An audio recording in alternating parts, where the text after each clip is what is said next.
Section 4. You will hear an introduction about the curriculum and facilities of Wasamata University. First, you have some time to look at questions 31 to 40.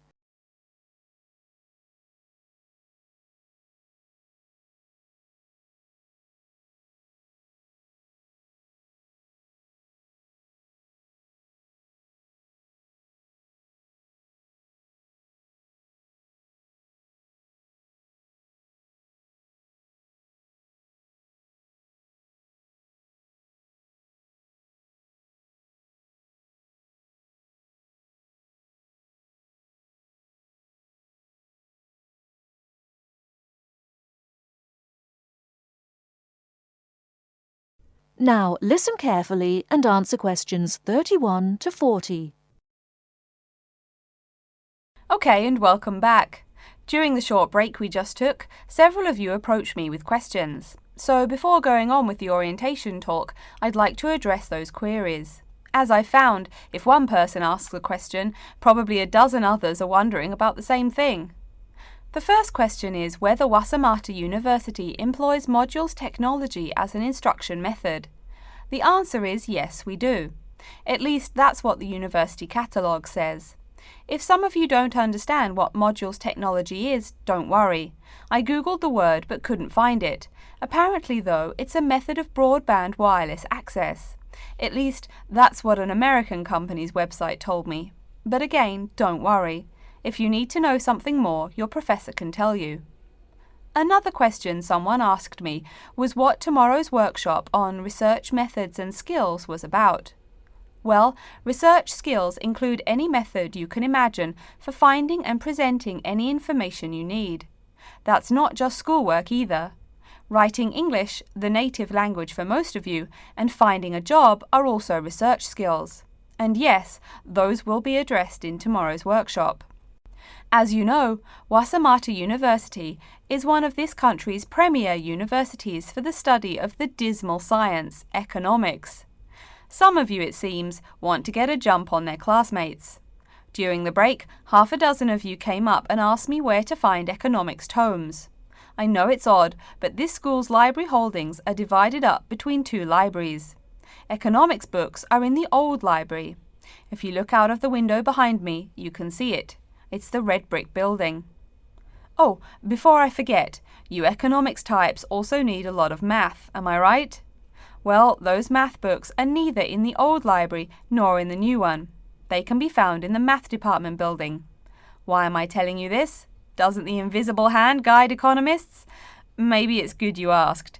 In 2008, that hand shoved most of the world economy off a cliff, didn't it?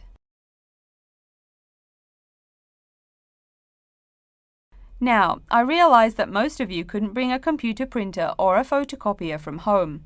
So I'm sure you're already wondering where you can copy things like term papers, internet articles, and things like that. I have some good news and some bad news. The good news is that there are a number of places you can make copies. These include both libraries and the Student Union building. Now the bad news. I'm sorry to say, most classroom buildings and academic departments do not have copiers students can use. So most of the large buildings you see around campus do not have copiers for students. The copiers there are reserved for professors and office staff. Oh yes, I nearly forgot to tell you. If you need to have printing done, all the copiers available to students are laser printers. Plus, for your convenience, you can pay using prepaid cards. You can get those in the Student Union building. That just covers the questions put to me. If you have more, please see me during the next break at 2:15. Right now, though, I'd like to start to give you a rundown on the various facilities here on campus. That way you won't get lost so easily in the weeks to come. I've been told that this year's incoming class features a large number of married students and parents. So you must be wondering where to put the baby while you're in class. Okay, right now we're in the Student Union building, right? Remember the big doors in front where you all came in? If you go out of the building, you can see the nursery is just on the other side of this building. It's only about 20 meters away. Convenient, eh? Next, we're all from different places around the country. Some of you are from other countries. That means we're pretty likely to get sick during the first months of school as we expose each other to many new viruses. So where's the doctor? Of course, you need to find the Medical Services Centre, which is on the right as you leave the building. Remember, that's the second building on the right. And if you look out of that window, you can see a lot of antenna and satellite dishes on the roof. So that's what we call the Media Centre. Yeah, I know, I think it's confusing too. The Media Centre is next to the Medical Centre. The chairwoman of the journalism school on the first floor doesn't like it when people who wander in there mistake her for a nurse. Chances are you'll have at least one math class while you're here. That red building there, just outside to the left, is the math department building. I know, it looks about as old as the subject of math, but I assure you that the inside is equipped with state-of-the-art classroom equipment, including interactive chalkboards and surround sound in every room. Oh, can you see the back building there? Yes, behind the Media Centre. Quite new, isn't it? That's the new library, just decorated. They're back to back, you might say.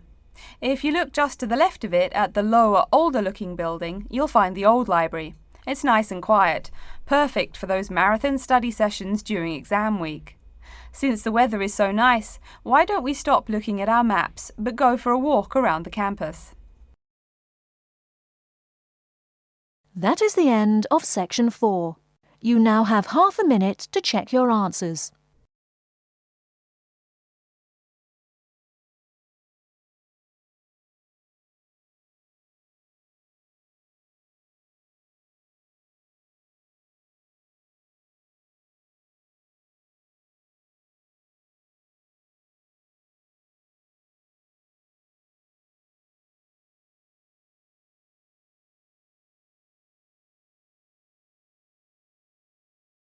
That is the end of the listening test. In the IELTS test, you will now have 10 minutes to transfer your answers to an answer sheet.